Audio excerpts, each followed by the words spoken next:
Hi guys, so I'm going to show you how to do a pigeon stretch, which is one of the best ones you can do for the front of the hip and the back of the hip. So it's really easy. Obviously, start light, don't hurt yourself, but you put one leg in front of you. If you can, get this front leg to about 90 degrees, and then your back foot goes back, keeping your toes towards the ground, and then slide back. When you come up like this, you're actually stretching the muscle, the psoas and iliacus in the front, your hip flexors, and you want to hold that 30 to 90 seconds.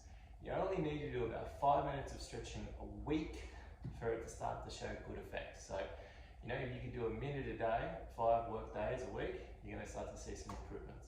So holding that through there, it's really good for releasing the front of the hip. It can actually help reduce something like stiffness and lower back pain. But then, when you lean forward, you're actually coming in, you're starting to stretch some of the glutes as well. And it's that same idea. You only need to do about 5 minutes a week and you'll start to see some improvements. So if you've got tight glutes or tight psoas, that can be really, really helpful.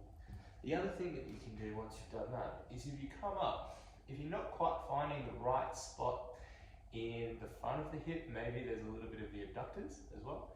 If you just point your toes out and slide back further and move around, you might even find, like for me, I've got a quite tight spot there.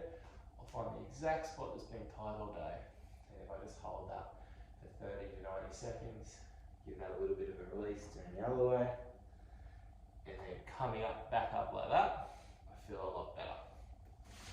Obviously, you want to make sure you do both sides.